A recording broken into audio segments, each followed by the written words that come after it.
I think for a lot of Christians, they weaponized our compassion, Oh, yeah. and our empathy, and I think for women especially, that the left is really, really good at talking to women and giving us a good reason to go along with them. And it oftentimes the right isn't good at saying the correct thing to kind of adjust off of that compassion, because you get somebody in compassion, and then if the response is a non-compassionate response, if you can't say, hey, your compassion is misdirected and it's hurting somebody, if you can't like hit it at the root of it, then you're not going to pull somebody who is genuinely, like for good reasons, supporting bad things. You're not going to pull them off of it because they have the moral high ground. Yeah, it's true. They've been telling a better story for a long time, and unfortunately, the left uses a lot of manipulation, and they have a strong grip on the creative arts as well, which doesn't help our case. Luckily, we've seen some cracks start to form in their hold, but man, my goodness, they have been telling a better story probably since at least the 60s, and which is usually where so many people on our side of the aisle tend to point to as kind of the start of the downhill slide into this utter mess that we find ourselves in now. But of course, I believe it didn't start in the 60s, but that's definitely a big turning point with that, what many refer to as kind of a cultural revolution with that. Yeah, I think that's when people noticed it, but I'd place it even back in the teens, like the 19-teens was when it really, like at least the communist propaganda started like really weaponizing niceness. Yeah. So, this whole thing is. Go ahead.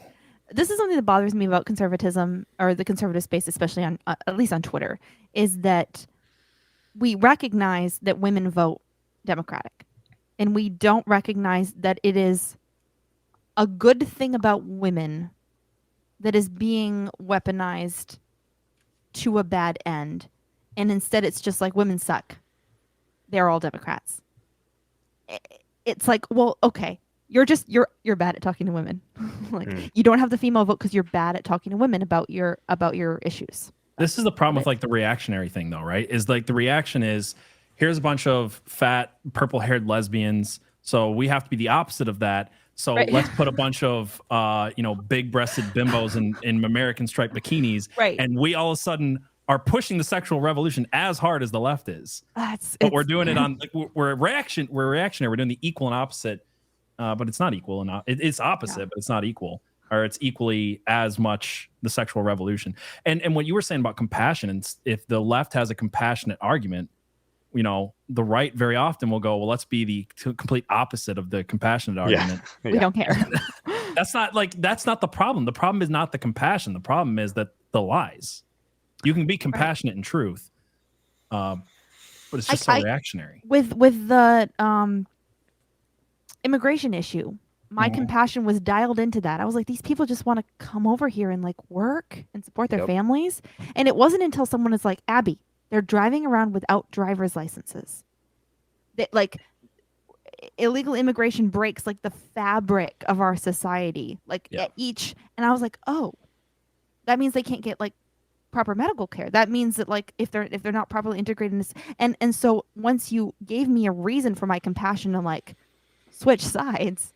Well, the compassion argument on the other side is with it just being an open border, that's allowing them to be trafficked. They're not non-traced people, right? So you can use the compassionate argument in the correct way instead of like, I hate Mexicans, they're stealing our jobs. Exactly. There's an actual compassionate response to be like, no, you know what's worse is this is not compassionate to the people who have spent their time working to get into this country. It's not compassionate to the taxpayers. And the best case of all is it's really not compassionate to the children who are being trafficked by these coyotes. That's the main thing coming across the border. It's not, people looking for jobs. It's drugs, it's sex trafficking, it's all of these things. So much. And when you point that out, people like, what, AOC wouldn't stand up and clap for we stopped sex trafficking at the border. Oh no. And that's how you make the compassion argument, though. You pointed AOC and you're like, hey, Donald Trump went up there and said, hey, we stopped X amount of sex traffickers by having a stricter border. And she sat there with her arms crossed. Now you look compassionate and she looks like an a-hole, but there's not enough people that I think that are smart enough to fight it that way. Yeah. Well, speaking of which, on the chat on YouTube, Shara Joel said, I don't know if I agree with that. A lot of women are just stupid and more interested in killing their babies than any other issue. Look at all the women saying trans women are real women. So I don't know if you guys want to respond to that. I don't think that's the majority of women. That is not the way to win the female vote. If that's and that's unfortunately more and more, this is the attitude toward women. Women are just stupid and awful and evil. And yeah, sure, some women are and some men are. Like, it's so silly to pretend that one of the genders is just definitionally worse. And it's just based on this statistic of the way that we vote, and the way that we vote has to do with messaging. So, well, the argument there is that women are supporting this, which is just anecdotal anyway. But if you look at who's driving it, it's mostly men who are transitioning to women for things like sports and for things like kink. So to say that it's one sex and not the other, it's just not true. But yeah. I think some of the loudest anti-trans people in the world are women right now. Yes. The loudest trans people like Riley Gaines. The loudest trans people are men. The loudest anti-trans people are women. Yeah. No, that's a good point, because I think that even on our show, we have many guests who have talked about the problem of feminism, because I think most people on the conservative side of the aisle recognize that feminism has had problems, because feminism gone, unchecked is a lot of where these idea pathogens have come about. But at the same time, to your point, Abby, it's not like it's there's not a bunch of women that are going into male sports and are taking all these titles. I wonder why. At this point, it's like, even if you want to say that feminism is what led us to trans ideology, well, at some point we do also have to go and go to the men and put the blame at their feet of, well, even if you want to make the argument that feminism is what caused this ideology to crop up, well, now you all picked it up and ran with it.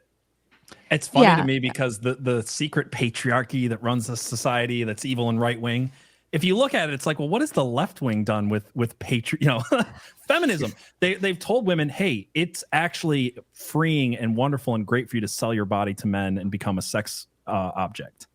So the result of feminism is men using women as objects. It's OnlyFans. It's sex work is work, or whatever what's the phrase? Is that what it is? Sex work is work, or whatever? Something like that. Yeah. Anyway. But isn't that empowering, PJ? It is funny, because women said, don't lead us. Don't take responsibility. We want to be just like you. We want to be on the same level. Feminists said that. And then men were like, great, we won't. And then you can't reverse that without men saying, actually, we are going to take responsibility and we are going to lead. You can't have it both ways. You can't blame women for everything and be the leaders of society. If you want to reverse feminism, you do actually have to take responsibility for leading us out of it. And you can't just blame women for everything.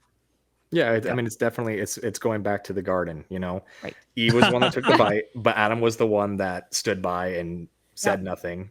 How about you bite that? Let's see what happens. Yeah. God, this woman you gave me. Yeah.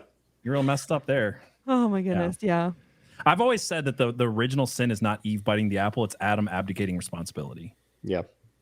I think that a lot of people miss that. It's like Adam was there and he let her, eat the apple. He was like, yeah, you go ahead and try this. So I actually think the original sin wasn't from Eve. I think it was from Adam, but I don't know. That's how God treats it. That's all. Yeah. Yeah. Renaissance Man said, maybe I picked the wrong moment to come into this conversation. That's wonderful. Will does a lot of work really getting men to man up. Yeah.